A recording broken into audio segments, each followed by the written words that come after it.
नमस्कार, मैं senior police inspector Vanita किशोर Joshi crime petrol Dastak के आज के केस में आपका स्वागत करती हूँ। मुझे कहानियाँ लिखने का बहुत शौक है। मेरा हर एक केस मैं कहानी के रूप में अपने किताब में लिखती हूँ। दिमाग के पन्नों पर कई ऐसी कहानियाँ हैं जो अब तक ताज़ा है। उनमें से ही एक बागोली पुलिस स्टेशन का एक पेचीदा केस। कई लोग अपनी असफलता को अपने अहम का मसला बना लेते हैं। अपनी कमियों से ज्यादा उन्हें परवाह होती है लोग क्या कहेंगे। अपने अंदर झांक कर अपनी गलतियां सुधारने के बजाय वो एक के बाद एक गलती दोहराते जाते हैं। फिर चाहे वो निजी रिश्ते निभाने की बात हो या बाहरी व्यवहार, लोगों की उठने वाली उंगलियों से वो इतने परेशान हो जाते हैं कि उनके सोचने समझने की क्षमता खत्म हो जाती है और इसी सोच के चलते वो कोई भी दस्तक नहीं सुन पाते। तर आपल्या समोर येत आहे फूलों की जड़ी फुलझड़ी।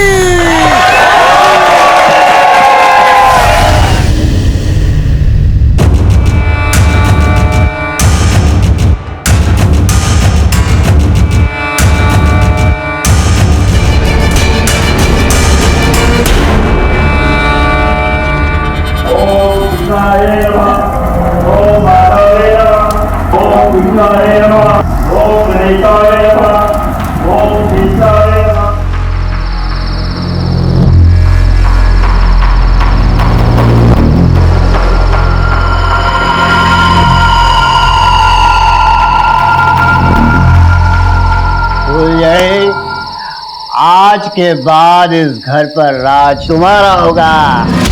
तुम सिर्फ मेरे लिए और मेरे सामने नाचोगी फुलझड़ी। ये तुम तुम्हारा नाम बदल डालो क्योंकि अब तुम एक इज्जतदार घराने की सुनो। लेकिन तुम्हारा असली नाम क्या है फुलझड़ी? पल्लवी। पल्लवी, खूब छान, खूब छान। आज के बाद मैं सिर्फ तुम्हें पल्लवी बुलाऊंगा।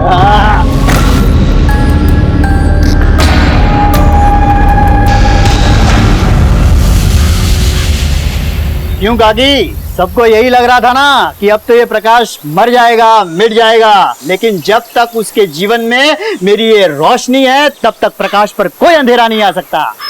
भाऊ भाभी चेहरा दिखाओ। अरे तो देखो ना। अरे काकी, अपनी बहू का घूंघट तो उठाओ।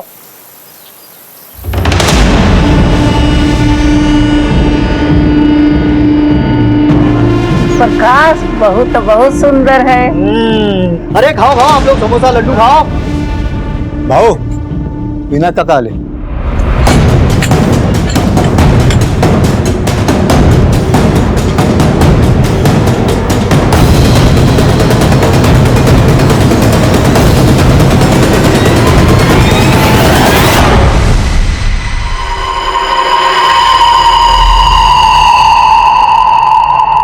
क्या किया प्रकाश तुमने? कहां से उठा कर लाए इसे? पल्लवी, नाश्ता लेके आओ। उछलो नहीं आंडली काका, मैं शादी करके लाया हूँ। अब हमारा इतना भी अधिकार नहीं रहा। कम से कम मैं पूछते लेता। बस नाम के लिए काका काका बोलता है। अरे लोग क्या कहेंगे? जो कहना है कहेंगे। जब मीना छोड़ के गई थी तब भी बातें कर रहे थे और अब भी बातें कर रहे हैं काका। अरे लेकिन उस वक्त की बात अलग।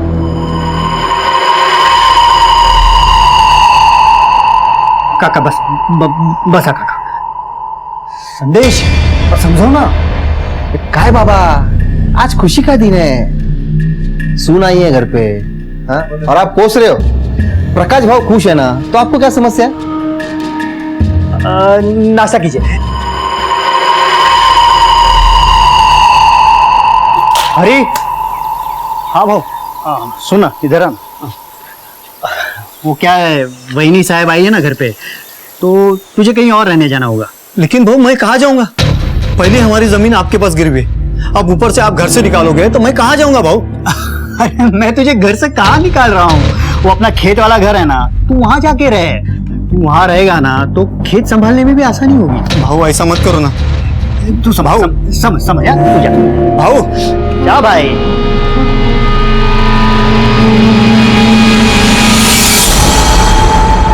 प्रकाश को सब कुछ सही लग रहा था, लेकिन उसके आसपास सबको कोई दस्तक सुनाई दे रही थी।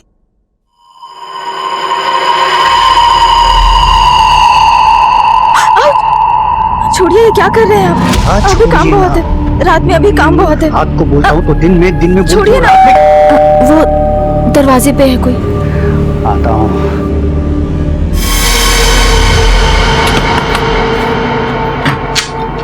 ना तुम कुठे आहेस ती बाजार बसती? हाँ, कहाँ है वो? तमीज से बात करो। और क्या चाहिए तुमको? और ये क्या नया तमाशा लगा रखा है? तमाशा मैंने लगा रखा है, तुमने? क्या हुआ जी? कुछ नहीं, तुम अंदर जाओ। अच्छा, यही है वो। इसकी तो मैं। खबरदार जो हाथ उठाया तो, समझी? अच्छा, बहुत पैसा आ गया तुम्हारे पास? किसी गरीब बाप को पैसे देकर धोखे से उसकी बेटी को उठा लाए, मुझे ही नीचा दिखाने के लिए? हाँ तो जिंदगी भर तुम्हारे लौटने का इंतजार करता रहता मैं। और तुम्हें खुद ही तो तलाक चाहिए, तो ये तमाशा क्यों कर रही हो? तलाक हुआ नहीं है अभी, तुमने शादी कर ली फिर से। अगर तुमको प्रॉब्लम है ना तो पंचायत में जाके बात करो। पंचों ने ही फैसला लिया है ना, अब उन्हीं से बात करो। और तुम्हें तुम्हारी रकम मिल रही है ना? निगाह दो। इसको तो मैं। जब भी आती हो तमाशा करते हो, चल निगाह।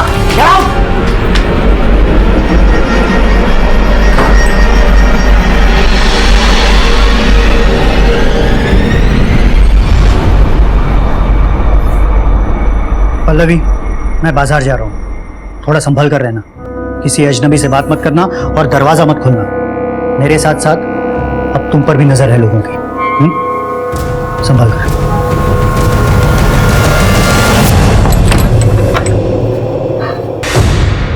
हेलो, आज सही मौका हाथ लगा है। ठीक है।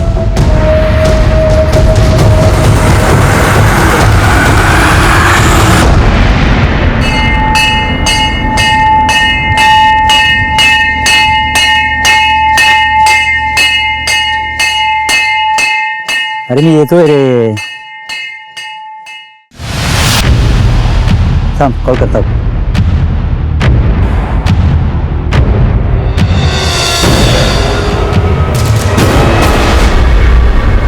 प्रकाश भाऊ, हरी भाऊ.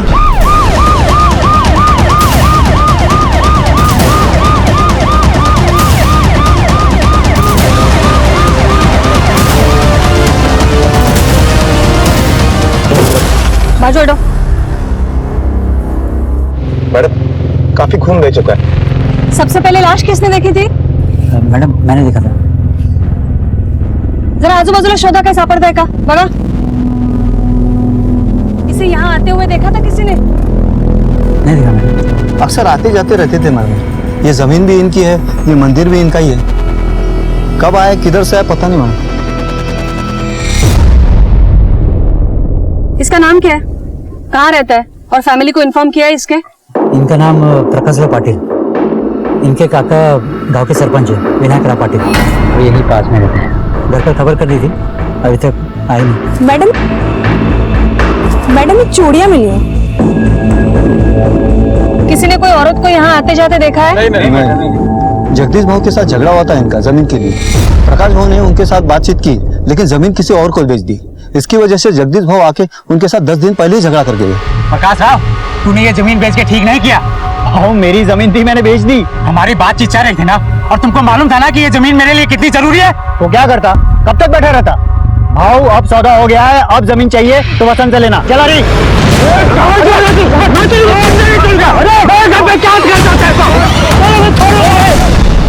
पूरे 30 लाख रुपए में बेची थी जमीन प्रकाश भाव ने. तुम्हें कैसे पता? मैं खुद गया था उनके साथ तहसील में रोटरी करवाने. इसका काका कहाँ रहता है?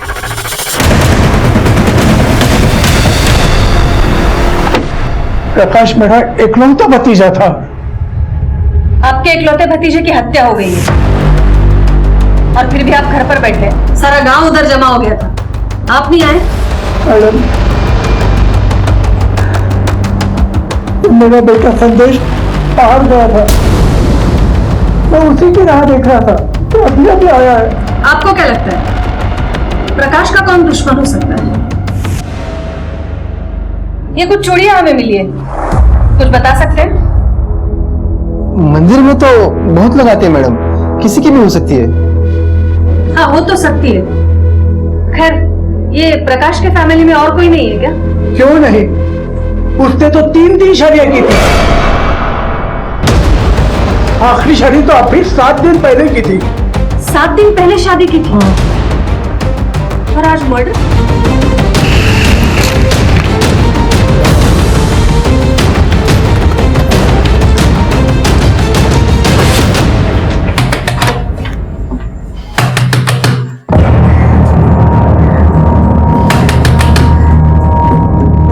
मॅडम इकडे कोणीच नाहीये. दरवाजा तोडा.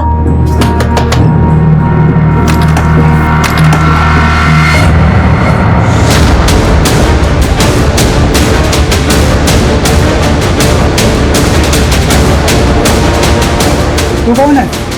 मैं संजय हूँ. कौन संजय? जी मैं पल्लवी का भाई. ये पल्लवी कौन है? मैडम वही तो है प्रकाश की पत्नी. तुम्हारी बहन कहाँ है? ताई तो घर पे नहीं है. हुआ क्या है ये तो बताइए आप. प्रकाश की हत्या हो गई है. क्या? भाव जी को किसी ने मार दिया?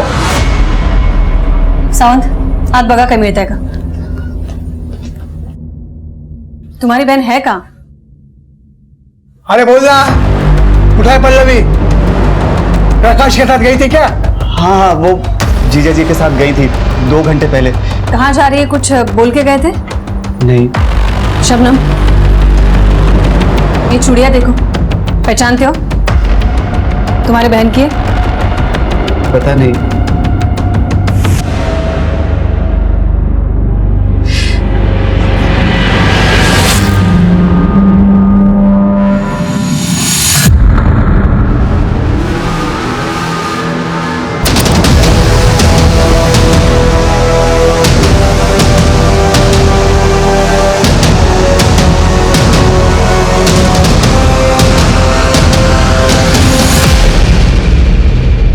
ही तुझी बहन है?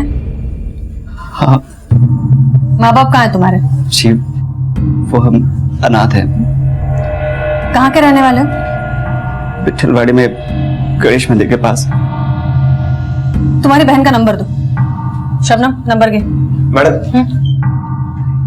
मैडम हरी सच बोल रहा है. जमीन की सच में डील हुई थी, लेकिन जमीन के डील के पैसे घर में नहीं है. हाँ बाकी गहने वगैरह सब अलमारी में ही है. एक काम करा, ये प्रकाश के सारे बैंक अकाउंट्स चेक करो. ये भी हो सकता है पल्लवी ने उसका खून किया हो और सारे पैसे लेकर भाग गई हो. पल्लवी का फोटो सर्कुलेट करो हर जगह, उसका फोन नंबर ट्रैकिंग पे डालो. और ये जगदीश, चलो उससे पूछताछ करते हैं.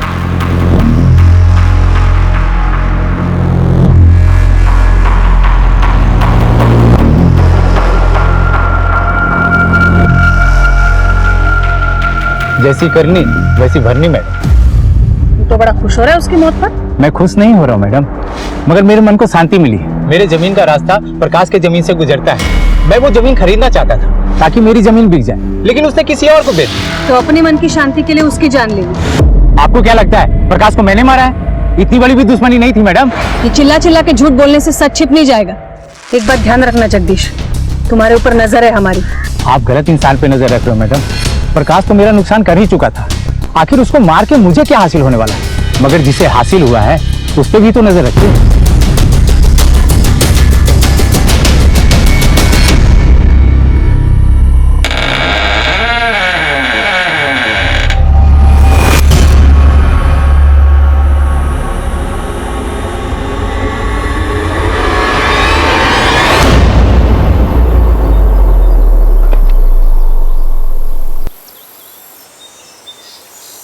अरे क्या कर रहे हो तुम लोग?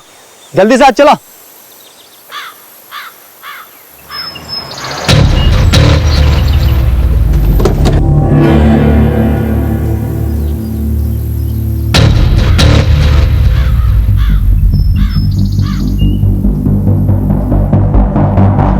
क्या रे हरी, ये प्रकाश कल मरा है और तूने आज जमीन पे कब्जा भी कर लिया. कैसा कब्जा मैडम? ये जमीन मेरी है. जो प्रकाश के पास गिरवी पड़ी थी उसके मरते ही तेरी हो गई. प्रकाश के मरने का सबसे ज्यादा फायदा तो तुझे हुआ है. 30 लाख के बारे में भी तुझे ही पता था और जमीन भी तुझे मिली है. चल बोल, पैसे कहाँ हैं? और वो उसकी बीवी पल्लवी, वो कहाँ है? ये गलत है मैडम. मैंने किसी का खून नहीं किया. अब प्रकाश बहू नहीं रहे, ये जमीन मेरी है तो मैं ही इसकी देखभाल करूंगा ना, और कौन करेगा? ये देखभाल करने में अगर कोई मिलावट निकली तो तू देख लेना. हेलो. ओके मैडम, कांस्टेबल अवर का फोन होता. उसने प्रकाश के जितने भी बैंक अकाउंट्स हैं उनके सारे डिटेल निकाले. लेकिन ताज्जुब की बात तो यह है कि प्रकाश के जितने भी बैंक अकाउंट्स हैं उसमें से किसी भी अकाउंट में ये 30 लाख रुपए जमा नहीं हुए. तो पैसा गया कहाँ? कोई तो है जो घर का भेदी है, कोई तो है जो प्रकाश की गतिविधियां जानता था. सारे गांव में पूछताछ करो।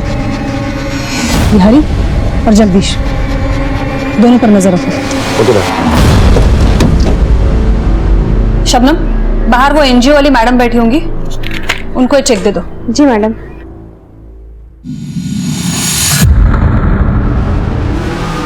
क्या सोच रहे हो मैडम? सावंत, हरी को तो लाखों मिलेंगे, लेकिन जिसको करोड़ों मिलने वाले हैं उसके बारे में सोच रही थी। करोड़ों किसको मिलने वाले? विनायक और उसका बेटा संदेश। ये प्रकाश के लाइफ में उन दोनों के सिवा और कोई है भी तो नहीं।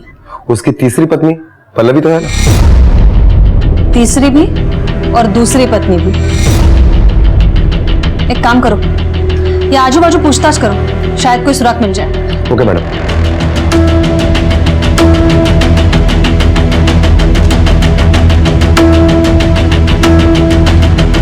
पल्लवी को तो देख के ही लगता था कि कुछ तो गड़बड़ है। भला 40 साल के बुड्ढे के साथ 18 साल की लड़की की शादी, वो भी जिसकी दो पत्नियां छोड़कर भाग गई हो। लेकिन आखिरकार उसकी दोनों बीबियां उसे छोड़कर भाग क्यों गई? पता नहीं साहब, उसके घर में क्या चलता था, लेकिन जिसको लाया था उसको देख के लगता नहीं था साहब कि वो भी टिकेगी। लेकिन अंदाजा नहीं था कि इतनी जल्दी छोड़कर भाग जाएगी, वो भी जान लेकर। हाँ, मगर 2 दिन पहले मैंने उसके भाई संजय को देखा था। मैंने उसके बारे में पल्लवी से पूछा। मेरा भाई है संजय, कुछ दिनों के लिए आया हुआ है।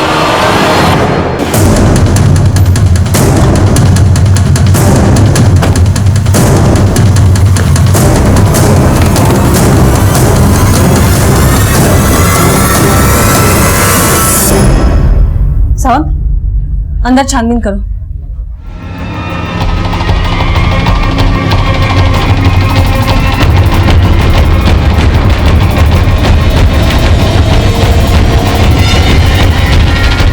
मैडम, अब तो अंदर के अलमारी के जेवर भी गायब है, लगता है वो निकल गया।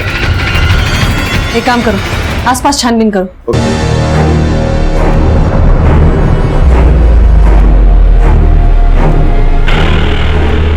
क्या आपने संजय को देखा? संदेश के साथ गया होगा, वो आया था सुबह।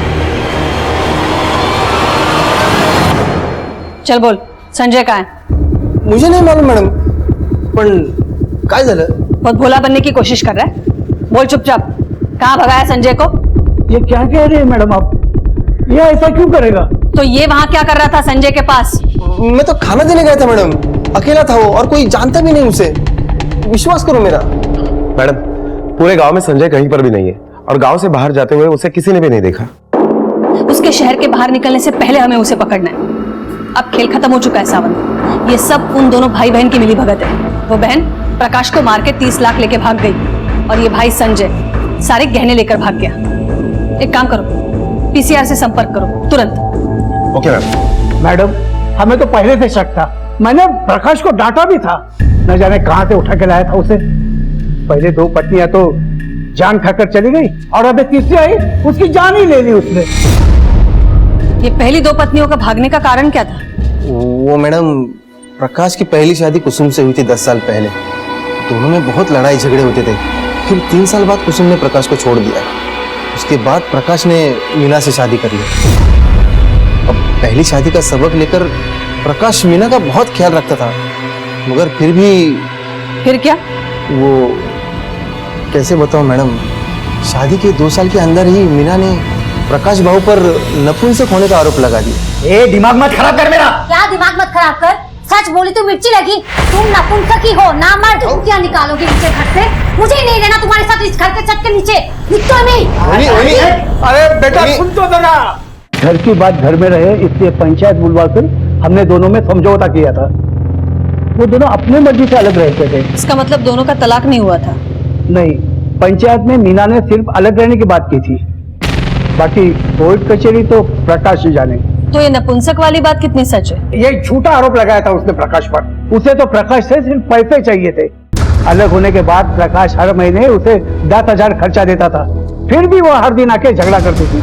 मतलब पल्लवी के साथ शादी करने के बावजूद भी मीना ही कानूनन प्रकाश की पत्नी थी। आपको क्या लगता है, प्रॉपर्टी के लिए मीना प्रकाश को मार सकती है? एक मीना ही क्यों, तीनों ही पत्नियां डायन थी प्रकाश के लिए। सबने मिलकर खा लिया मेरे भतीजे को। अभी देखो, मेहंदी का रंग भी नहीं उतरा था कि खून से हाथ रंगे दुल्हन ने।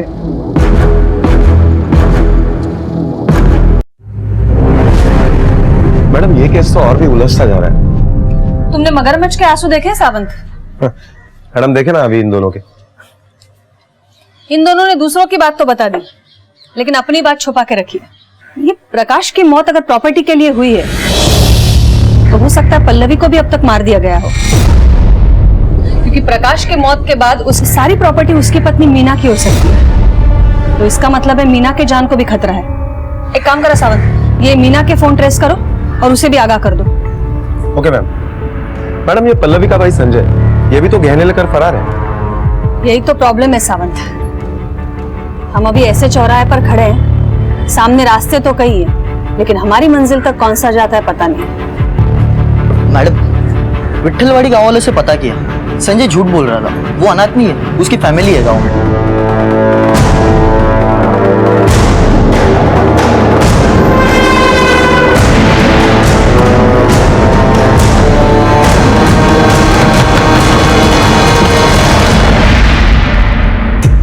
क्या पल्लवी आपकी बेटी है?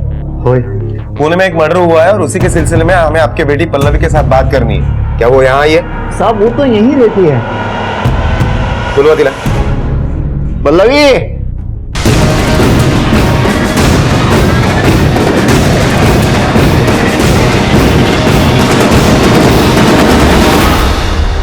क्या हुआ बाबा? क्या ये पल्लवी है? हाँ यही मेरी बेटी पल्लवी। लेकिन हम जिस पल्लवी को ढूंढ रहे हैं वो ये पल्लवी है।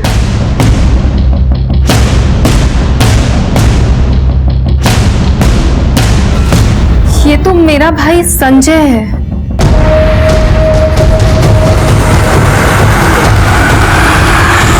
संजय? तुम्हारा भाई? सर, संजय को बहुत पैसे कमाने थे और वो पैसे कमाने के लिए कुछ भी कर सकता है, यहाँ तक कि परिवार की इज्जत को भी दांव पे लगा सकता है। बाबा के इतना मना करने के बाद भी वो। अरे पैसा मिलेगा तो कुछ भी करेगा। तू लड़की बन के नाचेगा। अरे शौक भी है तुझे। बन के आपने कौन सा झंडा गाड़ दिया है? और 4-5 हजार में आजकल घर कहाँ चलता है? सर ढको तो पैर छूट जाता है और पैर ढको तो सर। अब यही एक गुल भगवान ने मुझे दिया तो क्या करूं? अरे मैं दिखता ही लड़की जैसा हूं तो क्यों इस दिखावे से मैं पैसे कमाऊं? और अगर आप लोगों को दिक्कत हो रही तो ठीक है, मैं यहाँ से चला जाता हूँ उन तमाशा वालों के पास। 6 महीने हो गए इस बात को, ना ही वो घर वापस आया है और ना ही हमारा उससे कोई कांटेक्ट हुआ है। किस तमाशा वाले के पास काम करता था वो? सर, गांव की पंचायत ने तमाशा रखा था।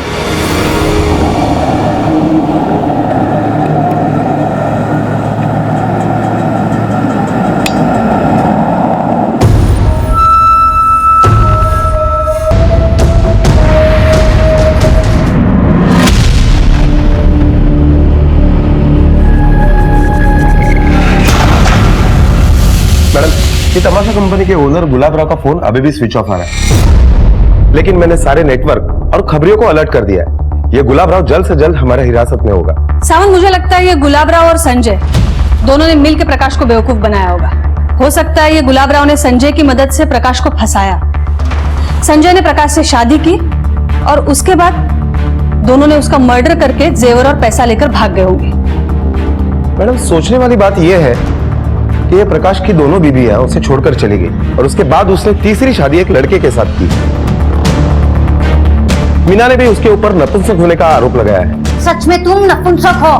ये ऐसा तो नहीं कि ये प्रकाश समलैंगिकता में शौक रखता हो, लड़कियों से ज्यादा उसे लड़कों में इंटरेस्ट हो और इसीलिए संजय के बारे में सब कुछ जानने के बावजूद भी उसने संजय के साथ शादी की हो। संजय ने भी औरत बनने का नाटक बरकरार रखा ताकि सोसाइटी में उसकी इज्जत बनी रहे। सावंत, प्रकाश के पर्सनल लाइफ के बारे में जानने के लिए उसकी दोनों पत्नियों से मिलना होगा। और एक काम, ये संजय के लिए सारे थानों में अलर्ट जारी कर दो। हो मैडम। एक लड़के का लड़की बनकर शादी करना पॉसिबल नहीं था। क्या उसके पति प्रकाश को इस बात की जानकारी नहीं थी, या फिर उसने जानबूझकर ये शादी की थी? कई सवाल सामने आए, कुछ लोग हाथ आए तो कुछ नहीं, लेकिन हमने भी प्रकाश से जुड़ी एक एक जानकारी को जमा करना शुरू कर दिया। आपको ऐसा लग रहा होगा आप ऐसा कुछ जानते हैं जो हमें पता नहीं, पर ऐसा नहीं है। आगे देखिए, किताब के कुछ और पन्ने पलटने भी बाकी हैं। हाँ सर, वो हमेशा मारपीट करता था मगर पति पत्नी का रिश्ता हमारा कायम था सर। लेकिन प्रकाश के बारे में आपने जो भी कहा वो सही नहीं है। फिर कुसुम जी, प्रकाश ने लड़के के साथ शादी क्यों की? सर इस बारे में तो आप मुझे माफ कर दीजिए, क्योंकि मैं अपनी लाइफ में बहुत खुश हूँ सर। मेरे पति, मेरे बच्चे बहुत प्यार करते हैं मुझे। प्रकाश अपनी लाइफ में क्या करता है मुझे उससे कुछ लेना देना नहीं।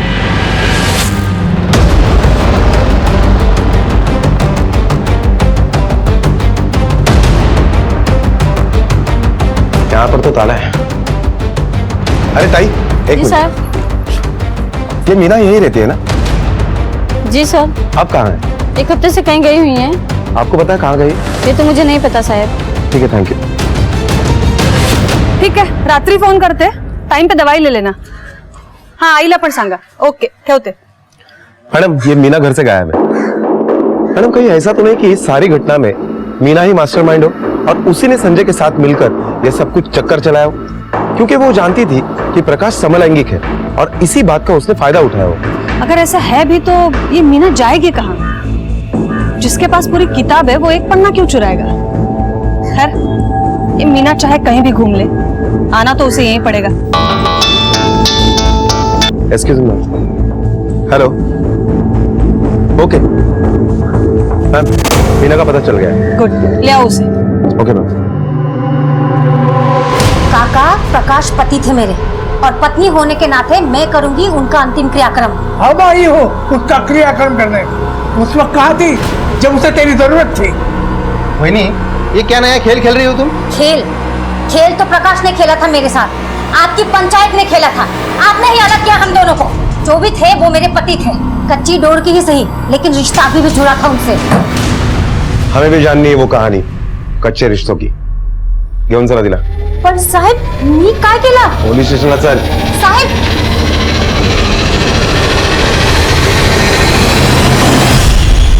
जब मुझे पता चला प्रकाश ने शादी कर ली है तो मैं खुद उससे मिलने गई थी। मैं उसकी पत्नी हूँ, मुझे समझ ही नहीं आ रहा था उसने ऐसा कदम क्यों उठाया।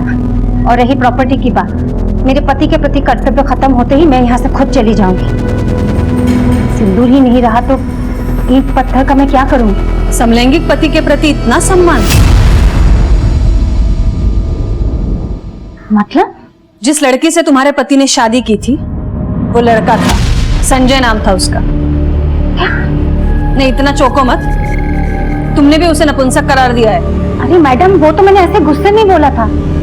शादी के बाद 1.5 साल तक सब कुछ ठीक था, लेकिन उसके बाद वो बदल गए। वो मुझे छूते भी नहीं थे, इसलिए मैंने गुस्से में बोल दिया था कि वो नपुंसक है। ना ही वो नपुंसक थे और ना ही उनमें और कोई प्रॉब्लम थी। पिछले 1 हफ्ते से कहाँ थी तुम? मेरे बाबा बीमार थे, उनके पास गई थी, मुंबई। ठीक है, तुम जा सकती हो। सावंत, ये गुलाबराव और संजय के बारे में कुछ पता चला? नहीं मैडम, पूरी टीम लगी हुई है।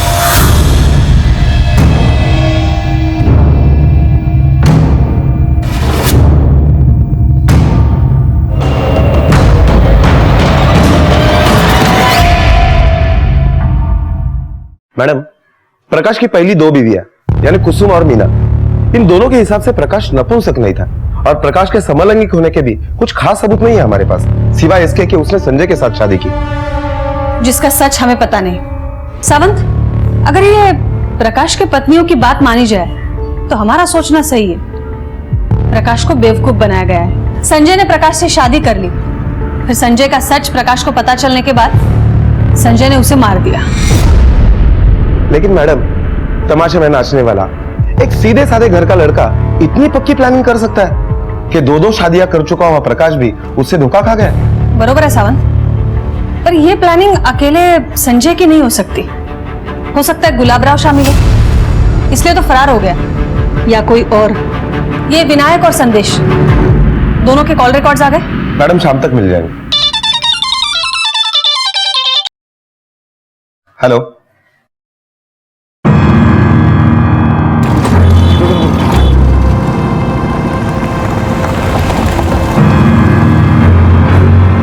ओ भाऊ, मेरा बैलेंस पेमेंट क्लियर कर दो ना।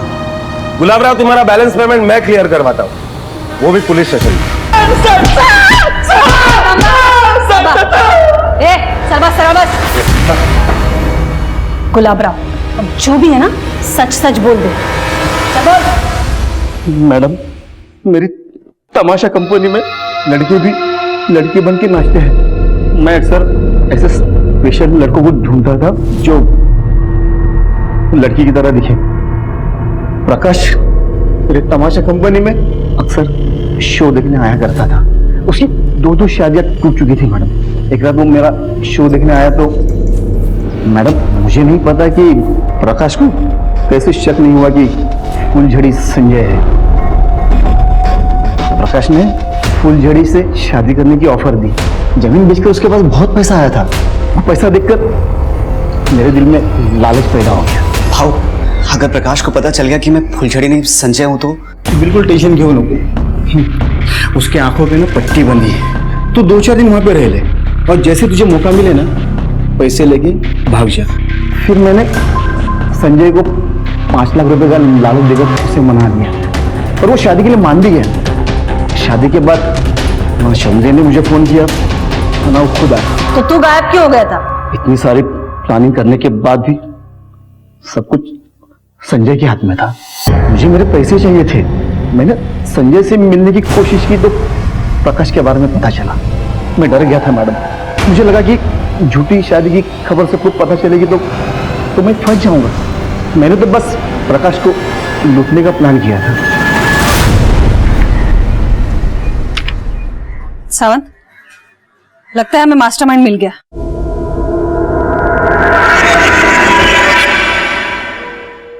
हेलो, ये तेरे कॉल रिकॉर्ड्स है। इससे साफ पता चलता है तू पल्लवी के साथ रेगुलर कांटेक्ट में था।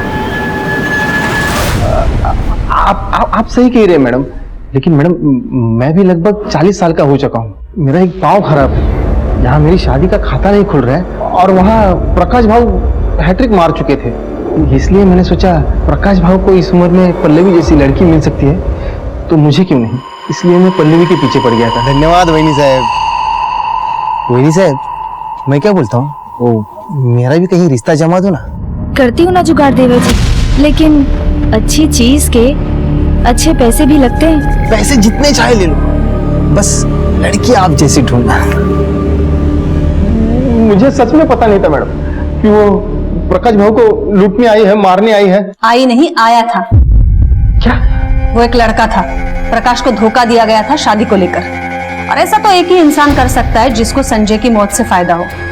प्रकाश के मौत के बाद तो सारी जमीन तुम्हें मिलेगी ना। तो मीना को भी टारगेट किया था, क्यों?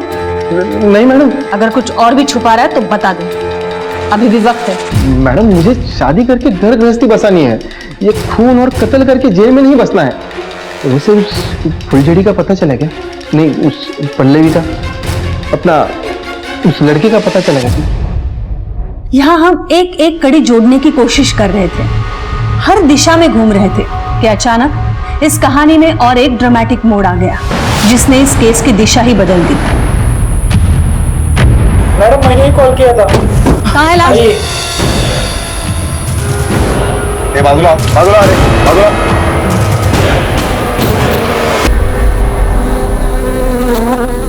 मैडम ये तो संजय। जरा आजूबाजूला बघा, काही मिळतंय का? हो मैडम।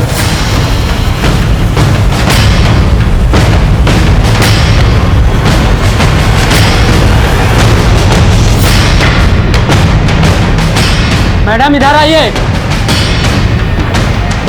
सावंत बघा। मैडम गहरे तो है, लेकिन ये लगभग 4-5 लाख रुपए ही। मैडम इसका मतलब कि ये मर्डर चोरी के मोटिव से नहीं हुआ है। बाकी के 25 लाख रुपए कहाँ है? मैडम मुझे लगता है कि इसका जवाब हमारे लॉकअप में है। मैडम मारूंगा, सगळं सांगतो। बोल। जिस दिन प्रकाश का खून हुआ उस दिन संजय का मुझे फोन आया था। हेलो, आज सही मौका हाथ लगा है। तू पैसे लेकर निकल वहां से और मुझे फोन कर।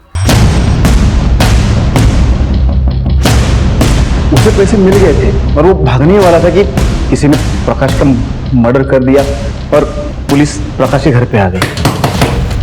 फिर उसने गहनों को अपनी जगह पर रख दिया और पैसों को छुपा दिया। मजबूरन उसे पल्लवी से संजय बनकर पुलिस के सामने आना पड़ा। तो प्रकाश को कभी संजय पर शक नहीं हुआ कि वो लड़का है? संजय प्रकाश को रोज दारू पिलाता था और एक एक दिन निकालता था। प्रकाश ने उससे कभी भागने का मौका ही नहीं दिया। हम मान्य करते मैडम कि हमने प्रकाश को लूटा, लेकिन उसे हमने नहीं मारा। अगर ऐसा ही करना होता तो संजय वहां पे रुकता क्यों? वो प्रकाश को मारकर पैसे लेकर भाग जाता। जब वहां पे पुलिस आई तो संजय को वहां पर रुकना पड़ा। फिर 2 दिन बाद वो मेरे घर पे आया मुझे पैसे देने के लिए। तो तेरा पैसा मिलते ही तूने संजय को ठिकाने लगा दिया? नहीं मारा, मैंने संजय को नहीं मारा। मुझे ऐसा ही करना होता तो वो 5 लाख रुपए और गहने में क्यों छोड़ देता? मैडम, हमें आगे भी साथ मिलकर और भी काम करना था। तो फिर किसने मारा? मुझे नहीं मालूम, पर उस दिन वो फोन पर किसी से झगड़ा कर रहा था और तुरंत उससे मिलने भी गया। किससे? हाँ मैडम, आया था वो, मुझसे ही मिलने आया। ताई ये ले, अरे पकड़ ना, पूरे 5 लाख रुपए हैं। और ये देख, ये अपना लगन ना पूरी धूमधाम से करना, तेरे भाई ने बड़ी मेहनत से कमाए। क्या करे तू? किसी की हत्या करके लाया ना बोल? ये बड़ी जालिस करे तू, मैंने किसी की हत्या नहीं की है। अच्छा, तो पुलिस घर पे ऐसी आई थी? हाँ, देख झूठ बोलना बंद कर, मेरे साथ चलो, सरेंडर कर दे। ताई तेरा दिमाग खराब हो गया क्या? अरे छोड़, कहाँ लेके जा रही है? पागल हो गई क्या? मुझे जेल में नहीं जाना, तू जा ऐसे भी। ताई तो अभी यहाँ से जा। वो गलती से हुआ, मगर उसने मरते मरते भी कहा था कि उसने प्रकाश का खून नहीं किया है। तुम्हारे भाई का जब तुम्हें फोन आया था तो तुमने पुलिस को क्यों नहीं बताया? तुम्हारा भाई मरने से बच जाता, तुम कातिल होने से बच जाती। मुझे क्या पता था मेरे यहाँ तो मेरे भाई का खून हो जाएगा। मेरे सिवा मेरे बाबा का कोई नहीं रहा, इसलिए मैं हिम्मत नहीं जुटा पाई। पल्लवी ने अपना जुर्म कबूल करके एक केस की गुत्थी तो सुलझा दी थी, पर अभी भी प्रकाश का मर्डर केस क्लोज नहीं हुआ था। गुलाब राव और पल्लवी दोनों ने कह दिया था संजय बेगुनाह है, पर हमारे पास कोई सबूत नहीं था। फिर हमने भी एक जाल फेंका तालाब में और इंतजार करने लगे मछलियों के फंसने का।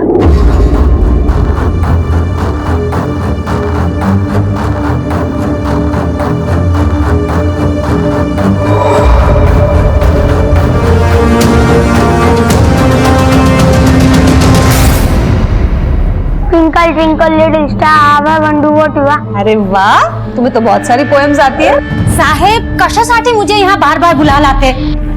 छोड़ा माला। मैं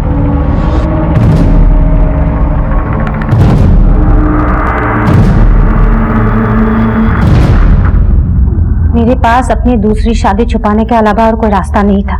मेरे पास पैसे नहीं थे। प्रकाश के वहां से जो पैसे आते थे उसी से मेरा खर्चा चलता था। अब अगर लोगों को पता चल जाता मेरी शादी के बारे में तो प्रकाश के वहां से पैसे आने बंद हो जाते। अपनी दूसरी शादी के बाद भी प्रकाश से पैसे लेना अपराध है, और उससे भी बड़ा अपराध है उसका कत्ल करवाना।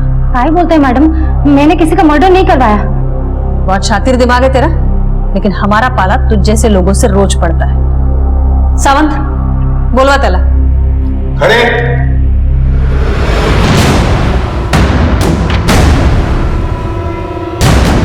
बैठ जाओ, बैठ जाओ।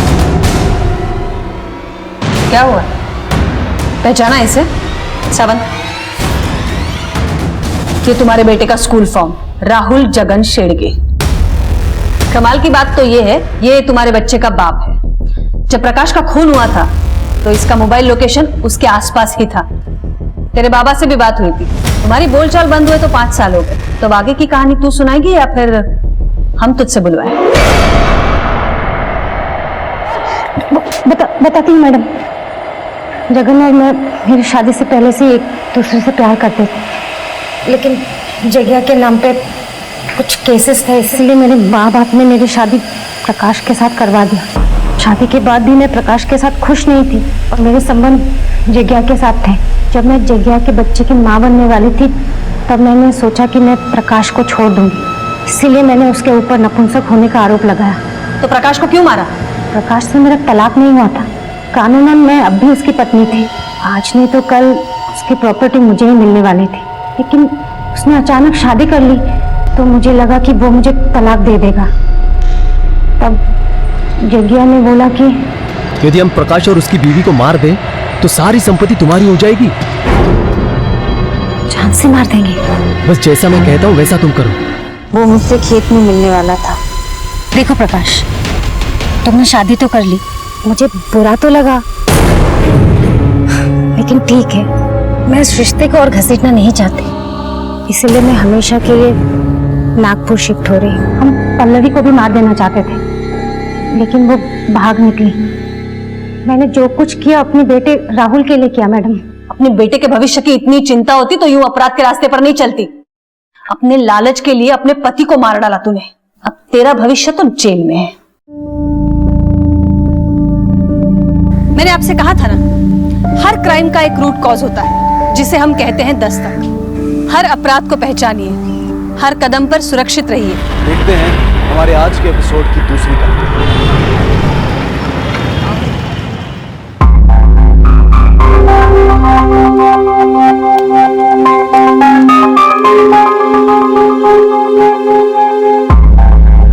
जीते रहो, हमेशा एक दूसरे का साथ देना। भगवान तुम्हें हर काम में सफलता दे। थैंक यू चाचा जी। खुश रहो।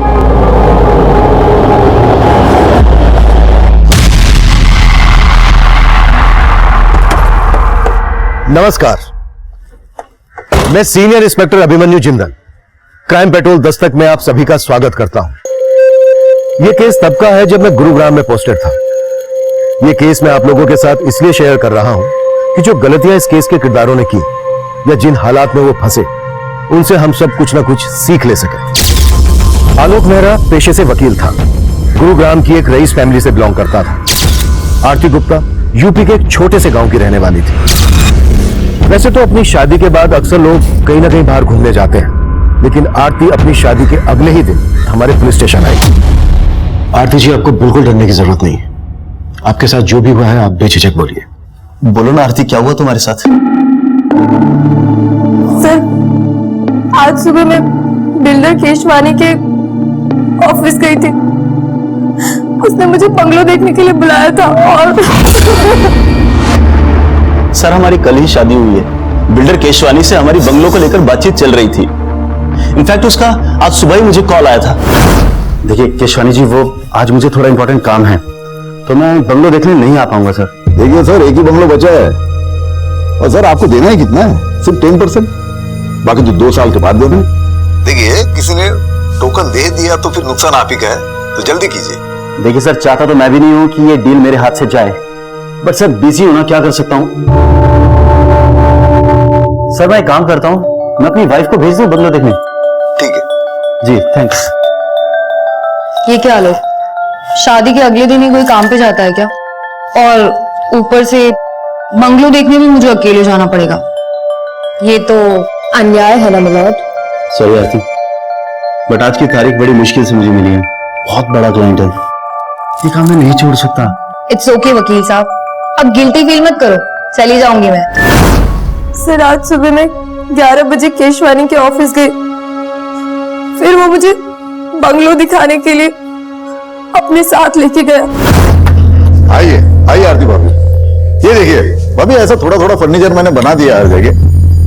भाभी, पूरे गुरुग्राम में इस रेट में ऐसा सेमी फर्निश बंगलो मेरे अलावा दूसरा कोई बिल्डर आपको नहीं देगा। सिर्फ मैं दे रहा हूं आप लोगों को, ये सिर्फ आपके लिए है। केशवानी जी, अगर रेट में अगर कुछ अभी रेट की टेंशन मत लो आप। अभी तो आपको सिर्फ 10% देना है ना, बचा हुआ तो 2 साल के बाद देना है। अगर उसके बावजूद भी अगर आपको कोई टेंशन रही तो मैं हूं ना, मैं करूंगा कुछ आप लोगों के लिए, भरोसा रखिए। अरे आपके पति इतने बड़े लॉयर है, आप लोग किराए के घर में रहते हो, अच्छा नहीं लगता ना। ऐसा कीजिए, आप वो बेडरूम देख लीजिए ऊपर। अच्छा। हेलो, हाँ सर जी, हाँ सब बढ़िया, हाँ जी हो जाएगा। आरती जी, आप बिल्कुल चिंता मत कीजिए, केशवानी को इसके की सजा हम जरूर दिलवाएंगे। इसके लिए हमें पहले आपका मेडिकल टेस्ट करवाना होगा। इसीलिए मैं सबसे पहले आप ही के पास इसे लेकर आया हूं।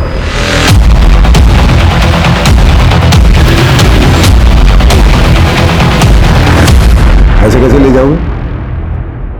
हलवा है क्या? इस शहर का इज्जतदार बिल्डर हूं मैं। बाहर बैठो, चाय पानी पी लो, तब तक लॉयर से बात करता हूं। शुक्र करो इज्जत से ले जा रहा हूं, ज्यादा चूचा की ना तो घसीटता हुआ ले जाऊंगा। चले।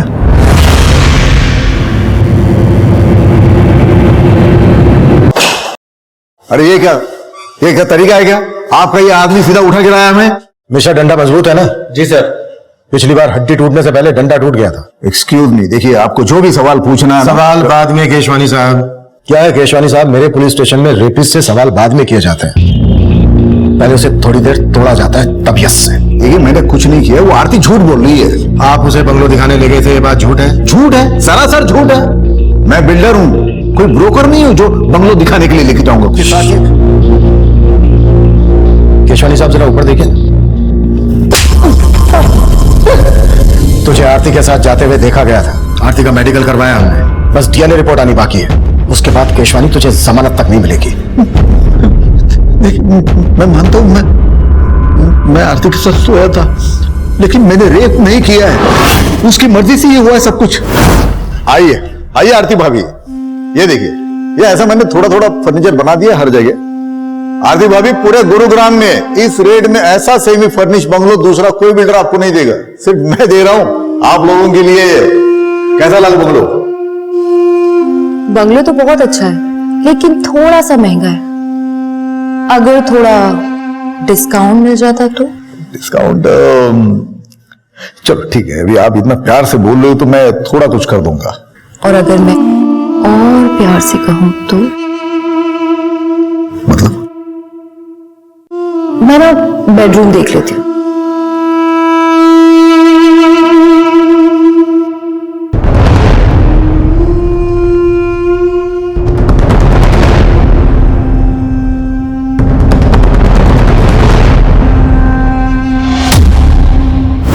लेकिन मजे करने के बाद वो गिरगिट की तरह बदल गई।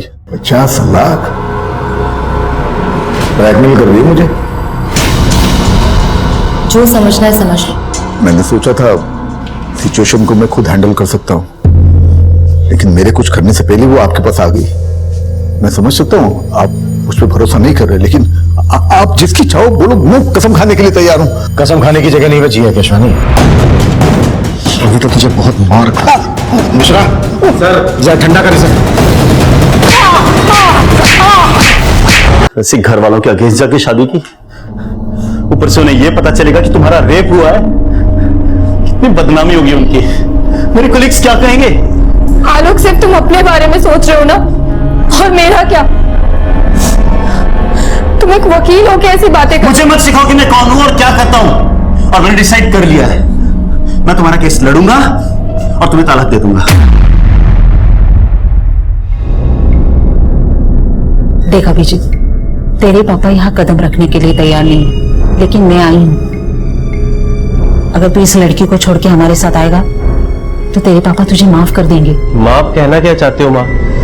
पापा की माफी के लिए मैं अपनी बीवी को छोड़ दूं? माँ, मैंने मीरा से शादी की है। तो क्या हुआ, एक अच्छा वकील करके तलाक ले लेंगे, चाहिए तो उसे पैसा भी दे देंगे। माँ, मीरा ने मुझसे पैसों के लिए शादी नहीं की है। उसके पापा का बहुत बड़ा मोटेल है यूएस में, उसने मेरे लिए अपने पापा से रिश्ता तोड़ दिया। मैं उसको नहीं छोड़ सकता हूँ माँ। अगर आपको मुझे अपनाना है तो मीरा के साथ अपनाना होगा। तो इस लड़की के लिए हमें छोड़ रहा है, ये तो ठीक नहीं कर रहा है अभिजीत।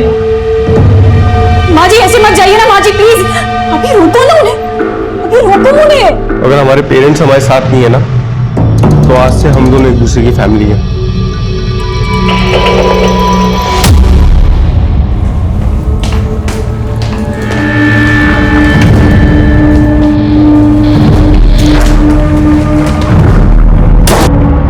बोलो आरती, कैसा चल रहा है सब? जगदीश चाचा, आलोक कह रहा था कि वो मुझे तलाक दे देगा। अरे ऐसे कैसे तलाक देगा? तू फिक्र ना कर, हम बात करेंगे उससे। अच्छा, वो केशवानी बिल्डर वाला केस कहाँ तक पहुँचा? ध्यान रखना, ये केशवानी में बहुत पहुंचा हुआ आदमी है, फूंक फूंक के कदम रखना होगा। हाँ जी चाचा जी। सर, केशवानी की हिस्ट्री देखकर लगता नहीं है कि उसकी कहानी सच्ची होगी। बहुत रंगीन तबीयत का आदमी है सर वो। उसके कॉल रिकॉर्ड में कई एस्कॉर्ट एजेंसीज के नंबर भी मिले हैं, काफी लड़कियां सप्लाई होती थी। मतलब लगोट का ढीला है ये केशवानी। आरती से पहले से कई और लड़कियों के साथ भी जबरदस्ती की होगी। और क्या डालते हैं इसे? हाँ डॉक्टर साहब, थैंक यू। विकास, आरती से जो हमें डीएनए मिला था, केशवानी के डीएनए से मैच होता है। मतलब केशवानी ने आरती का रेप किया है। केस सॉल्व है। हम अदालत में केशवानी के खिलाफ ठोस केस प्रेजेंट करना चाहते थे। डीएनए रिपोर्ट भी केशवानी के खिलाफ जा रही थी। उस वक्त हमें ये एक ओपन एंड शट केस लग रहा था, लेकिन तभी कहानी में एक नया ट्विस्ट आया। मजाक समझ के रखा है क्या? अगर केस वापस ही लेना था तो हमारे पास शिकायत दर्ज क्यों करवाए? सर, इस केशवानी के कनेक्शन काफी ऊपर तक है। हो सकता है उसने दबाव बनाया हो। आलोक खुद एक लॉयर है, कंप्लेन करने से पहले उसे ये सारी बातें पता होंगी। बात तो कुछ और ही है, कुछ तो है जो खटक रहा है। इन दोनों की इंफॉर्मेशन निकाली? जी सर, दरअसल आलोक और आरती पिछले सिर्फ 3 महीनों से एक दूसरे को जानते थे।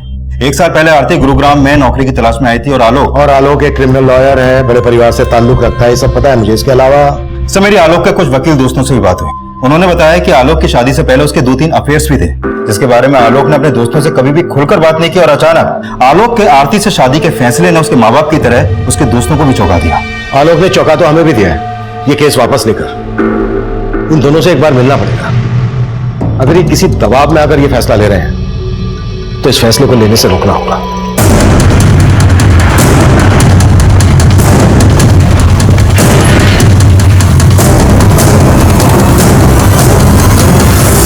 आरती और आलोक, वो दोनों तो कल शाम को ये घर खाली करके चले गए।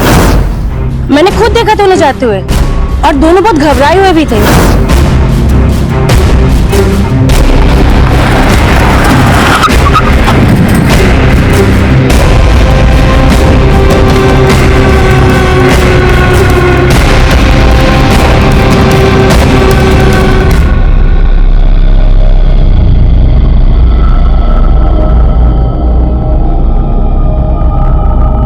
थोड़ा खाना जल गया है।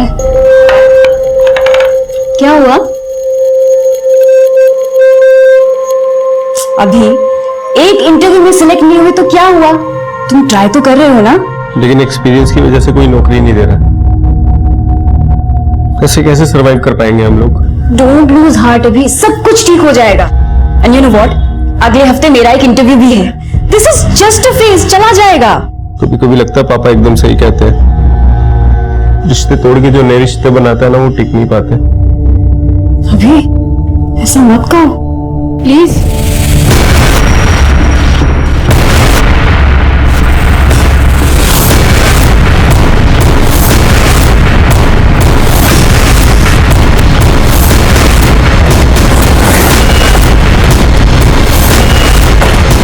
पीछे हटिए आप लोग, मिश्रा पीछे हटाओ। आलोक और आरती 3 महीने पहले मिलते हैं। कुछ दिन पहले ही दोनों ने शादी की और शादी के अगले ही दिन आरती ने बिल्डर केशवानी पर रेप का आरोप लगाया। और जैसे ही रेप प्रूव होने वाला था, आलोक केस वापस ले लेता है और अब आलोक की लाश मिलती है और आरती लापता। सर, कहीं इस बिल्डर केशवानी नहीं तो आलोक को नहीं मारा अपना बदला लेने के लिए? हो सकता है, लेकिन आरती कहाँ है? ये कहाँ लेके जा रहे हो मुझे? और आलोक कहाँ है? देख, ये आलोक ना बंद कर, बहुत हो गया। हम है ना तेरे साथ। छोड़ो मुझे। क्या आलोक का मर्डर हो गया? क्या आपको नहीं पता? ड्रामा खत्म हो गया तो काम की बात करें। देखिए, मुझे आपसे कोई बात नहीं करनी है। अब पुलिस वालों ने मुझे क्या समझ रखा है? पहले रेप का चार्ज लगाया और अब मर्डर का चार्ज लगा रहे हो। देखिए, आरती के गायब होने से और आलोक के मर्डर से मेरा कोई वास्ता नहीं है। और हाँ, आरती ने अपना रेप केस वापस ले लिया है ना, ले लिया है ना, तो अब तो मुझे शांति के साथ जीने दो। शांति आप रहना चाहती है इनके साथ? इसका नाम शांति नहीं है, रोजी है। तुम्हें शांति कौन है? आप यहाँ मजाक करने आए हो क्या? शुक्र मना केशवानी के मजाक कर रहा हूं अब तक। अगर दिमाग घूम गया ना मेरा, तो तेरी वो हालत करूंगा कि तू कुछ भी करने के लायक नहीं रहेगा। इस बिल्डर की बातों में मुझे मिलावट की बुआ रही है। नजर रखो इस पर। जी सर। और सर, ये आरती का फोन नंबर और आलोक की कार टेस्ट करने का ऑर्डर दे दूं? नहीं, रहने दो। घर जाओ, आराम करो। बोलो, कितने दिन की छुट्टी चाहिए तुम्हें? सॉरी सर, मैं ऑर्डर देता हूं। और आलोक के पेरेंट्स से भी जाकर मिलो।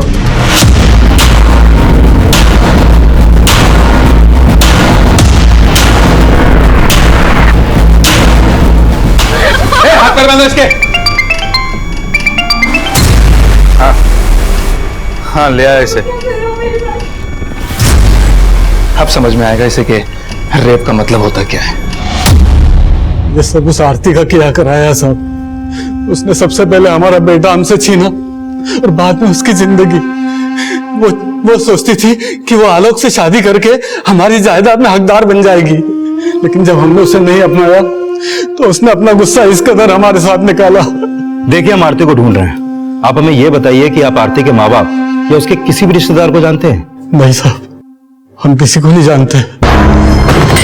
प्लीज मुझे जाने दो, मुझे आलोक के पास जाना है। क्या किया तुमने आलोक के साथ? आलोक के साथ? अरे आलोक के साथ जो किया वो तेरे साथ भी करेंगे, लेकिन उससे पहले के साथ वो करेंगे जिसका तुझे शौक है। अपन ना रेप खेलते हैं, और मजे की बात तो ये है कि तेरी बॉडी में किसी का डीएनए भी नहीं मिला। सर, हमने केशवानी का बैंक स्टेटमेंट चेक किया। जिस दिन आरती ने केस वापस लिया उसके अगले दिन केशवानी के अकाउंट से आलोक के अकाउंट में 50 लाख रुपए ट्रांसफर हुआ था। मतलब केशवानी ने आलोक को पैसे देकर आरती का रेप केस वापस लेने के लिए मनाया और फिर आलोक का मर्डर करवा दिया अपनी बदनामी का बदला लेने के लिए। पॉसिबल है सर, और शायद आरती को भी इसीलिए गायब करवाया हो। विकास, उठा लाओ केशवानी को। अरे सर, ये क्या आप हर बार मुझे उठा के लेके आते हो? देखिए सर, मैं मानता हूं मैंने आलोक को 50 लाख रुपए दिए थे। पहले ही दे देता तो आरती शायद केस भी ना करती। मैंने आपको बोला था ना कि आरती के आंसू पे भरोसा ना करें। तो फिर क्या तेरी बकवास पे करूं? आलोक मर चुका है, आरती गायब है, इसके पीछे तेरा हाथ नहीं है तो फिर किसका है? मुझे क्या मालूम सर, मैं आलोक को आखिरी बार यही मिला था, तभी उसने पैसे की भी बात की थी। केशवानी जी, आरती ने आपके लिए एक मैसेज भिजवाया है। आप जेल से तभी बाहर आ पाएंगे अगर आप पैसा ट्रांसफर कर देंगे। कोर्ट केस और बदनामी से बचने के लिए मैंने पैसे दे दिए, और पैसे लेने के बाद आलोक ने केस वापस ले लिया। वही तो, मेरे साथ साथ आपको भी मेरा मतलब उल्लू बनाया मियां बीवी ने। सर, मैं तो कहता हूं ये कांड के पीछे ना आरती का हाथ है। वो बड़ी चालाक लड़की है वो। केशवानी ने आलोक के अकाउंट में पैसे ट्रांसफर किए तो थे, और आरती की मेडिकल रिपोर्ट से भी यह साबित होता है कि इंटरकोर्स हुआ था, लेकिन शरीर पर जबरदस्ती के कोई निशान नहीं थे। मतलब केशवानी की यह बात सही हो सकती है कि आलोक और आरती उसको ब्लैकमेल कर रहे थे। सर, ये बस कुछ महीनों से ही एक दूसरे को जानते थे, और शादी के अगले ही दिन रेप का आरोप। कहीं दोनों की शादी भी तो किसी षड्यंत्र का हिस्सा नहीं थी। I mean, सिर्फ दिखावे के लिए शादी की हो। सर, ये आलोक एक इज्जतदार घराने का लड़का था, वो ऐसा काम क्यों करेगा? और आरती कहां से थी, उसकी बैकग्राउंड, उसका कोई रिश्तेदार, हम कुछ पता नहीं कर पाए।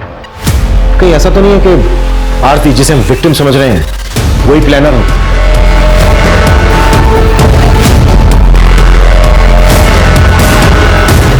पूरा चूस लिया इसे, अब क्या करेगा इसका? अरे अभी और बहुत रस बाकी है इसमें। और मजे नहीं करनी क्या?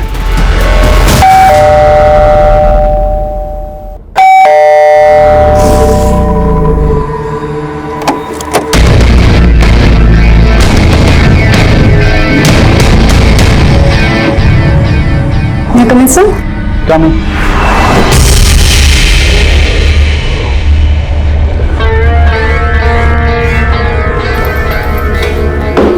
सर, ये मेरा रिज्यूमे और कुछ सर्टिफिकेट्स हैं सर। आपको सर्टिफिकेट की क्या जरूरत है? आप तो खुद ही एक सर्टिफिकेट है। वैसे आपकी हाइट कितनी है? जी? हाइट? Sir, 5 feet 4 inches। और वेट? बट सर, मेरी हाइट और वेट का इस जॉब से क्या कनेक्शन है? ना, बहुत गहरा कनेक्शन है। यू नो, हमें पूरा कंप्लीट पैकेज चाहिए। ये रिज्यूम वगैरह सब सेकेंडरी है, प्राइमरी है कस्टमर का सेटिस्फेक्शन। हमें ये देखना होता है कि आप कस्टमर को सेटिस्फाई कर पाते हो कि नहीं। चलिए एक ट्रायल लेते हैं। मान लो मैं तुम्हारा क्लाइंट हूं और मैं तुम्हारी सर्विस से खुश नहीं हूं। How you will convince to stay here? Sir, I say कि मैं आपको दोबारा शिकायत का कोई मौका नहीं दूंगी। Just give me one more chance. मैं दूंगा ना चांस आपको, लेकिन बदले में मुझे क्या मिलेगा? I am sorry sir, I am sorry. मैं ये सब नहीं कर सकती। I am literally very sorry sir.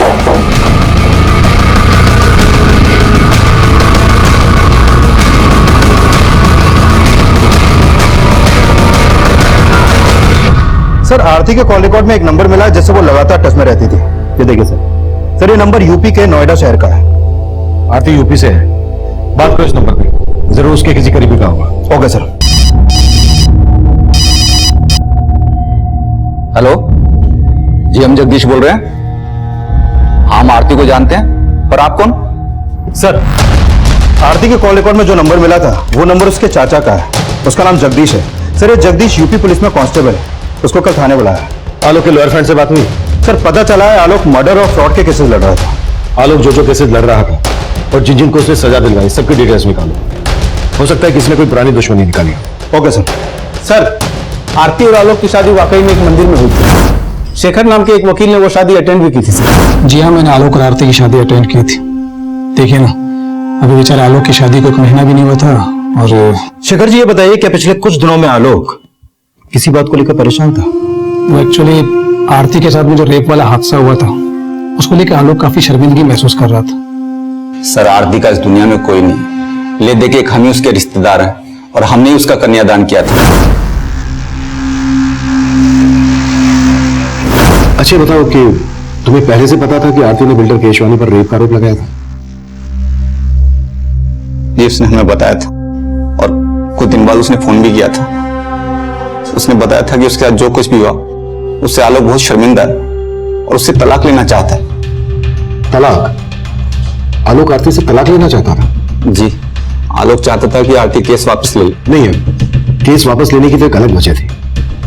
दरअसल आलोक ने बिल्डर केशवानी से 50 लाख रुपए लिए थे केस वापस लेने के लिए। और हमारी इन्वेस्टिगेशन के हिसाब से आरती और केशवानी के बीच जो हुआ दरअसल वो रेप नहीं था।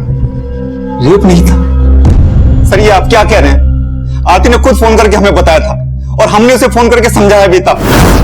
आरती बेटा, हम खुद कानून के रक्षक हैं, लेकिन सलाह तुम्हें एक बुजुर्ग की हैसियत से देंगे। मान लो आलोक की बात और केस वापस ले लो और सब कुछ भुलाकर खुशी के साथ फिर से नई जिंदगी की शुरुआत करो। ठीक है चाचा जी। और आरती ने हमारी बात मान ली, लेकिन ये 50 लाख का क्या चक्कर है हमारी समझ में नहीं आ रहा साहब। मीरा आ गई तुम? आओ। कैसा हुआ इंटरव्यू? कब से ज्वाइन कर रही हो? अभी वो जगह सही नहीं थी।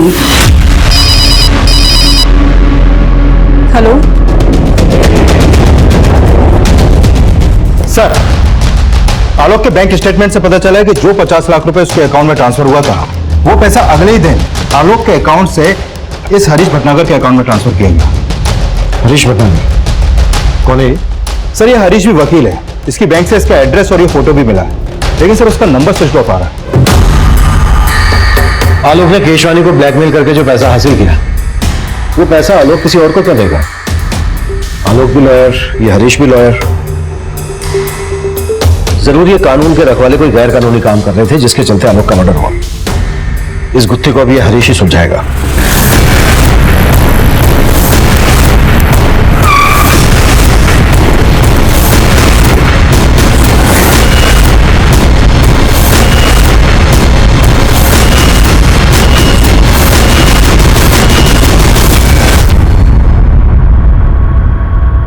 ताला लगा और उसका फोन भी बंद है। जरूर हरीश को हमारे आने की खबर लग गई होगी। करवाओ ताला।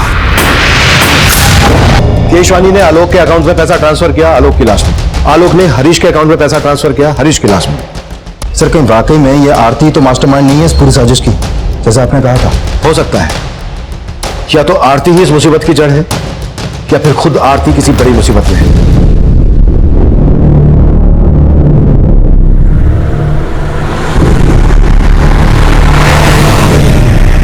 गीतिका, अच्छा गीतिका, तुम्हें नहीं लगता कि ये बिल्डर केशवानी बड़ी आसानी से छूट गया?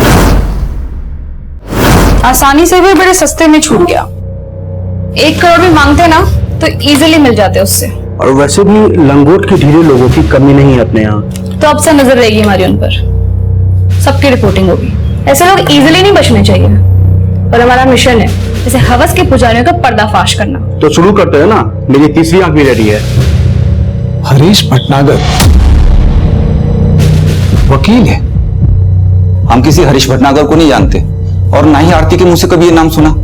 सर जी हम भी पुलिस वाले हैं और आरती को भी अच्छे से जानते हैं। वो ऐसी साजिश कर ही नहीं सकती। आप बेकार ही उस पर शक कर रहे हैं। तो तुम्हारे हिसाब से हमें किस पे शक करना चाहिए? नहीं सर, मुझे इस बात का कोई आइडिया नहीं है। सर जी हमें तो अभी भी बिल्डर केशवानी पे शक है। शायद उसी ने हरीश को आलोक को मारने और आरती को गायब करने की सुपारी दी हो और फिर उसने हरीश को भी मार दिया ताकि आप उस तक ना पहुंच सको।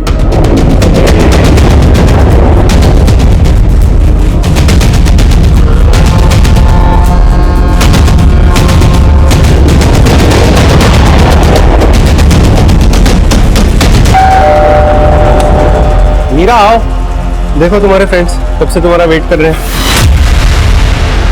हेलो मीरा। तुमने कभी बताया नहीं कि तुम्हारे फ्रेंड न्यूज लाइन में। अच्छा, क्यों नहीं बताया मीरा? एक्चुअली मीडिया वाले कुछ ज्यादा ही सवाल पूछते हैं, इसीलिए सब लोग हमसे दूर भागने की कोशिश में रहते हैं। मैं चाय बना के लाती हूँ। अरे रुको, तुम्हारे दोस्त आए हैं, तुम बैठो बात करो, मैं बना के लाता हूँ चाय। वैसे मीरा से कमी क्या मजाक है ये? हाँ, क्या चाहते हो तुम लोग? तेरी मदद करने। तेरे पति ने बताया हमें पैसों के लाले पड़े हुए तुम्हारे यहाँ, जॉब भी नहीं तुम दोनों के पास। झूठ है ये। झूठ बोलना हम मीडिया वालों का काम है, तुम मत बोलो, अच्छा नहीं लगता। और मैंने खुद तुम्हें उस दिन देखा था कि तुम सूरज अग्रवाल के ऑफिस गई थी इंटरव्यू देने।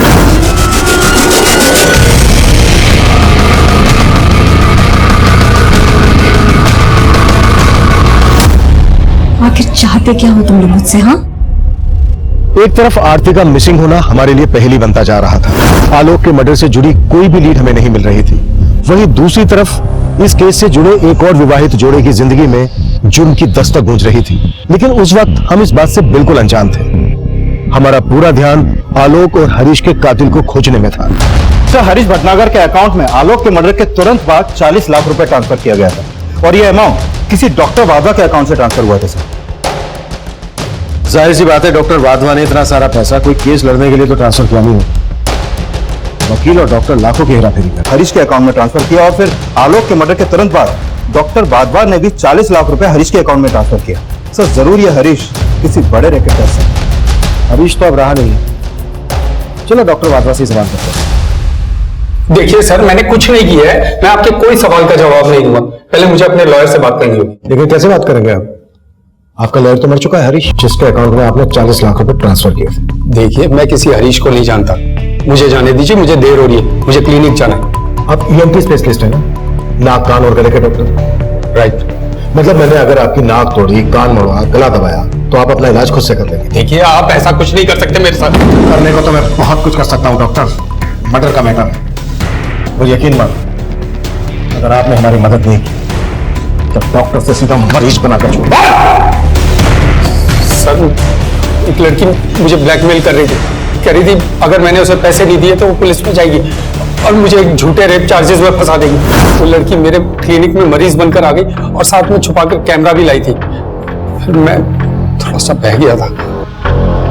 फिर उस लड़की की रिपोर्टर दोस्त था धमकी, उस लड़की का पूरा गैंग है, रिपोर्टर, गुंडे, ये सब मिलकर काम किया करते हैं। फिर अगले दिन एक आदमी ने मुझे फोन से ब्लैकमेल किया। देखिए, अगर पुलिस कंप्लेन हो गई तो मेरी बहुत बदनामी होगी।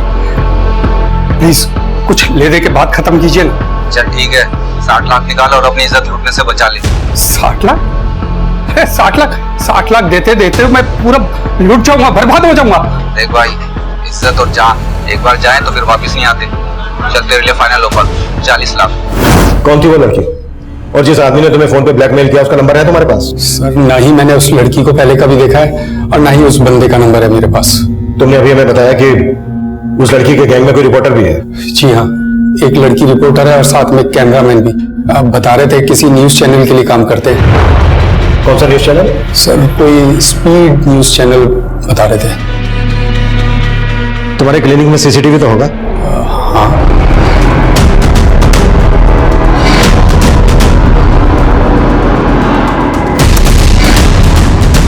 स्पीड न्यूज वालों से बात करो, फोटो दिखाओ सबको।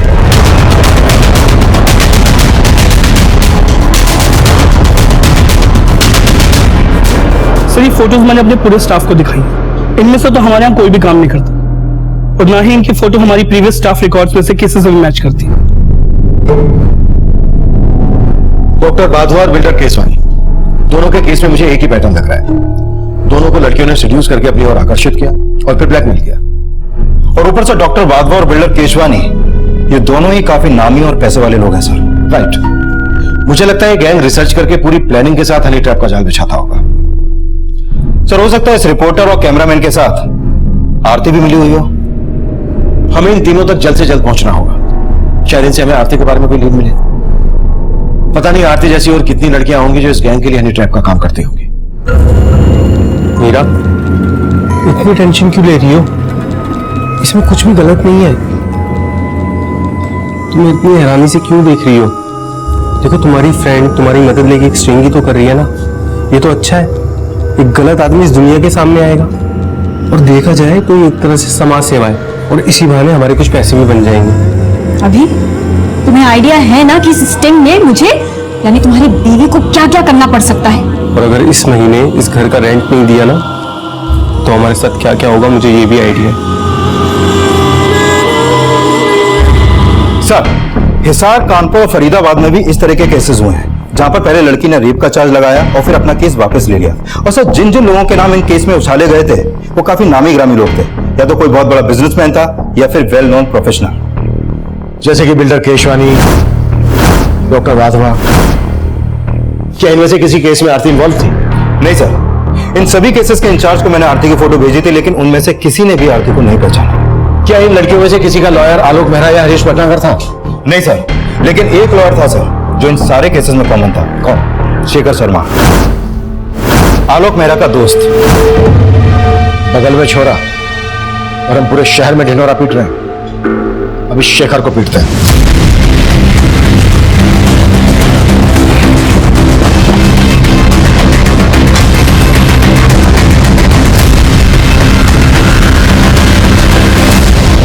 यह केस प्याज के छिलकों की तरह था। कई पड़ते थे इस केस में। हनी ट्रैप की तरह इस्तेमाल होने वाली लड़कियां, उनके लिए केस लड़ने वाले वकील और उन केसेस को उछालने वाले रिपोर्टर्स। काफी बड़े पैमाने पर ताना बाना बुना गया था। हम उलझ जरूर रहे थे, लेकिन बिना थके इस चक्रव्यूह को तोड़ने की कोशिश कर रहे थे और आखिरकार एक क्लू हमारे हाथ लगा। सर, डॉक्टर वाधवा को हनी ट्रैप करने के लिए जिस लड़की का इस्तेमाल किया गया था उसका पता चल गया है। उदिता नाम है इसका। एक्टिंग का शौक है सर। आए दिन सोशल मीडिया पर अपने तरह तरह की वीडियो अपलोड करती रहती है। ये देखिए sir. Hello friends, it's Udita here. Thanks for joining me.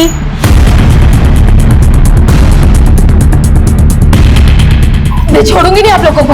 आपको पता नहीं सोशल मीडिया पे मेरे कितने फॉलोअर्स हैं। सारे वीडियोस वायरल होते हैं मेरे। बदनाम कर दूंगी आप लोगों को। संगीता, क्या है ये सब? तुम्हें पता नहीं है मैडम सोशल मीडिया की क्वीन है। ये जो सोशल मीडिया पे डालती है सब वायरल होता है। पैसे मारते हैं। कम से कम शूट तो करने देते हैं। विकास, शूट करो सर। हाँ, अब मारो और अच्छे से मारना। वैसे डॉक्टर वाधवा ने तुम्हें पहचान लिया था और हमने भी सीसीटीवी फुटेज में तुम्हें देख लिया था। बेहतर यही होगा तुम्हारे लिए, जो जानती हो बता दो। सर, ये सच है, मैंने डॉक्टर वाधवा को झूठा रेप चार्ज लगाने की धमकी दी थी। मुझे पैसों की बहुत जरूरत थी सर। कितने पैसे मिले थे तुम्हें इसके लिए? 5 लाख। आरती भी ये काम करती थी? सर, मैं किसी आरती को नहीं जानती। तुम्हें इस रैकेट के बारे में पता कैसे चला? किसने बताया इसके बारे में? एक आदमी है जो गांव से लड़कियों को शहर लाता है ये सब काम करने के लिए। कौन है वो?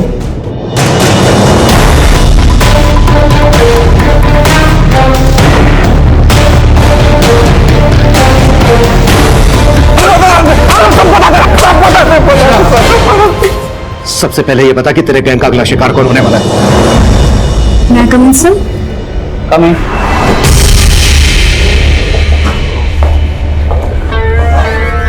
सर, मैं आपकी कंपनी ज्वाइन करना चाहती हूँ।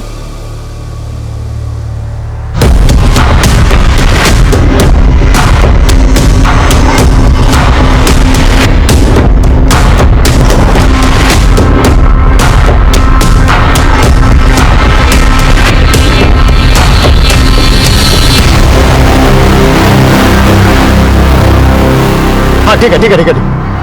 आगे से यू टर्न दो, फटाफट।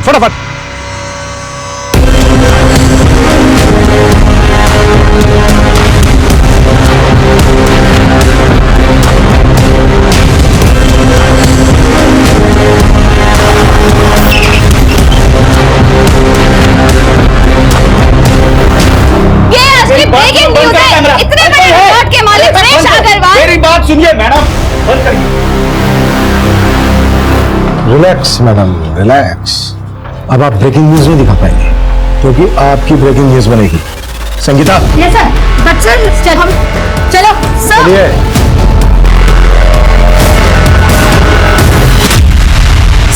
सर, प्लीज मेरे हस्बैंड को बुला दीजिए sir. Sir, there is some confusion. मैं तो खुद ही एक विक्टिम हूँ सर, प्लीज मेरे पति को बुला। सारे कंफ्यूजन क्लियर हो गए हैं मैडम। एनआरआई आपके जगदीश बाबू ने सब कुछ बता दिया। 2 साल पहले एक जवान जोड़ा हमारे थाने में आया। लड़के का नाम मयंक और लड़की का मीरा था। साहब दोनों लिव इन में रहते थे। लड़की ने आरोप लगाया था कि लड़के ने उसे शादी का वादा किया और फिर मुकर गया। वो लड़का रईस घर का था। उसने खुद को छुड़ाने के लिए वकील बुलाया, शेखर। देखिए लड़की झूठ बोल रही है, जो भी था सब कंसेंसुअल था। डोंट वरी मैम, मैं आ गया हूँ ना, सब हैंडल कर लूंगा। तो शेखर उस समय लड़के का लॉयर था? हाँ साहब, और वो हरीश मीरा का। डोंट वरी मीरा, ऐसा केस बनाऊंगा इस लड़के के खिलाफ कि बेल तक नहीं मिलेगी इसे। साहब लड़की एनआरआई थी, इसलिए किसी कांस्टेबल ने रिपोर्टर को इन्फॉर्मेशन दे दी। जैसा कि आप देख सकते हैं यहाँ पे एक डाइवोर्स होने वाला है। सर, आप क्या कर रहे हो तुम लोग?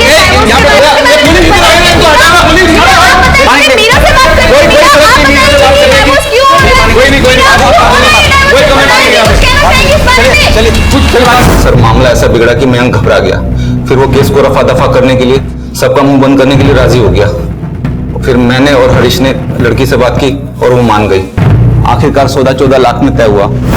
दोनों वकील, रिपोर्टर और उसका साथी, हमें और उस लड़की को बराबर का हिस्सा मिला। ये लो तुम्हारे पैसे। क्या हुआ, तुम खुश नहीं हो? अब तो तुम्हें पैसे भी मिल गए और उस मयंक से भी तुम्हें छुटकारा मिल गया। एक बात, मुझे आप सब लोगों से कुछ कहना है। हरीश को इस सौदे से सुनहरा मौका नजर आया। उसने हमें समझाया कि यह फायदे का सौदा हो सकता है। फिर हम सब ने मिलकर यह बिजनेस शुरू करने की ठान ली। सब कुछ था हमारे पास, पुलिस, वकील और मीडिया, सब कुछ। और मीरा भी हमारे साथ काम करने के लिए राजी हो गई। लेकिन कुछ समय बाद उसने काम छोड़ दिया। फिर हमें ऐसी लड़कियों की तलाश थी जो हमारे लिए काम कर सके और अमीर लोगों को फंसा सके। और इसी वजह से आरती को गांव से शहर लेकर आए। हाँ साहब, आरती को पैसों की जरूरत थी और हमें उस जैसी सुंदर लड़कियों की। तो फिर उसकी शादी आलोक से क्यों करवाई? क्या आलोक भी तुम लोगों के साथ मिला हुआ था? नहीं साहब, आलोक ने आरती से शादी मजबूरी में की थी। देखो आरती, तुम लोग ऑलरेडी मुझे ब्लैकमेल करके मुझसे 20 लाख रुपए ऐंठ चुके हो।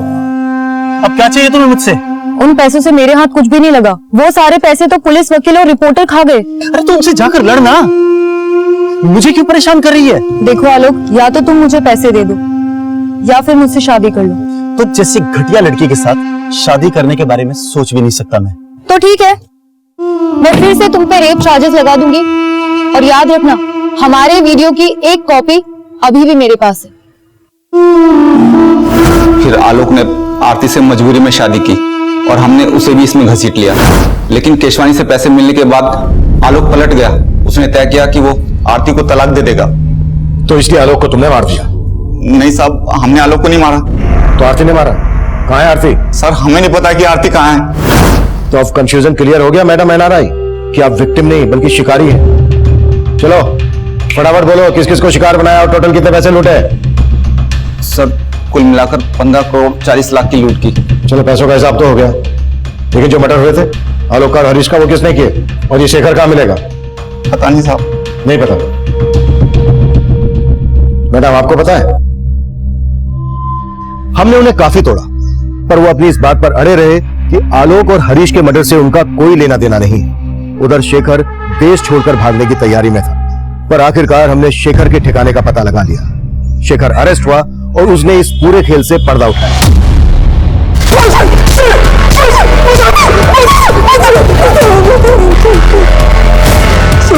जगदीश झूठ बोल रहा है।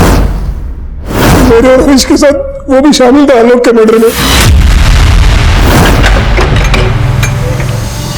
आरती का फोन आया था, कह रही थी कि आलोक उससे तलाक लेना चाहता है। समझाना पड़ेगा उसे।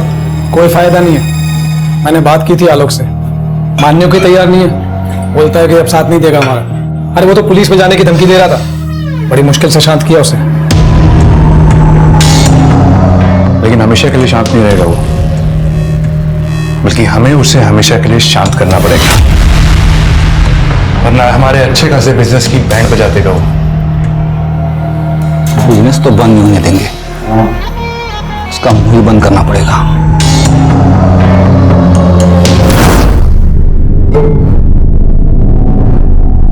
सर उस रात आरती ने जगदीश को बता दिया था कि वो आलोक के साथ जा रही है, इसलिए हम लोग पहले से उस रास्ते पे जाके खड़े हो गए। और जैसे आलोक की गाड़ी आई हमने उसे रोक लिया। देख तेरे सामने ये समझने वाला है नहीं, तुझे ढाल बना के सब कुछ तेरे ऊपर डाला है। हम इससे समझा के आते हैं, तब तक तू गाड़ी में बैठ, ठीक है ना? आज फाइनल करके आएंगे। उसके बाद सर हमने आलोक को मनाने की बहुत कोशिश की, लेकिन वो नहीं माना। इसने, मैंने, जगदीश ने और हरीश ने मिलकर उसे मार दिया सर। लेकिन हरीश को क्यों मारा? हरीश ही हमारे प्लान का मास्टरमाइंड था। सारा का सारा पैसा उसी के अकाउंट में जाता था और उसके बाद हमें हमारा शेयर मिलता। आलोक ने भी पैसा उसी के अकाउंट में ट्रांसफर किया था। आलोक की मौत के बाद जाहिर था कि आप लोग हरीश तक भी पहुंच जाते, इसलिए जगदीश ने बोला कि उसे भी मार दो। पूरा चूस लिया इसे, अब क्या करेगा इसका? अरे अभी और बहुत रस बाकी है इसमें। और मुझे नहीं करनी क्या?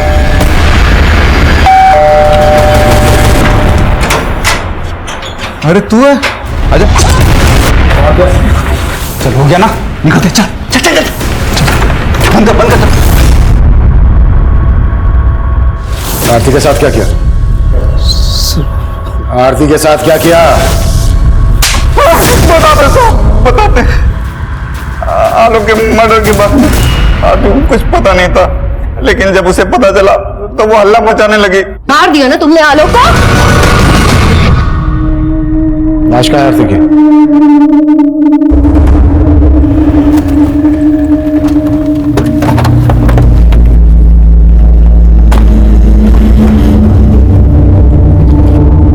संगीता। Yes sir. ये हटाओ।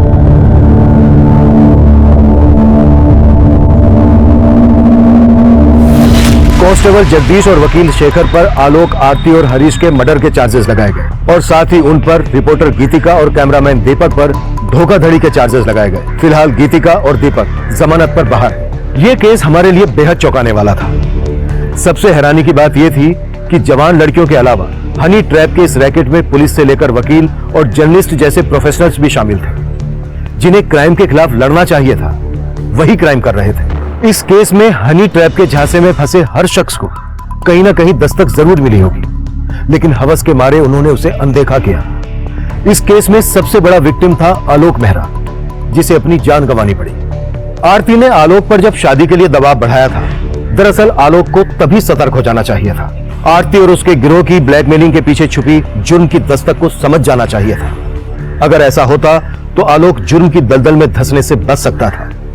इस केस को आप लोगों के साथ शेयर करने का हमारा मकसद यही है कि पीड़ित के अंजाम से सीख ले और अपनी जिंदगी को सुरक्षित बनाए। अब मैं सीनियर इंस्पेक्टर अभिमन्यु जिंदल आप लोगों से विदा लेता हूं। आपसे फिर मुलाकात होगी एक नए केस के साथ। क्राइम पेट्रोल दस्तक, मकसद बताना नहीं, बचाना है। क्राइम पेट्रोल के ऐसे ही मजेदार एपिसोड्स देखने के लिए हमारे चैनल को सब्सक्राइब करें।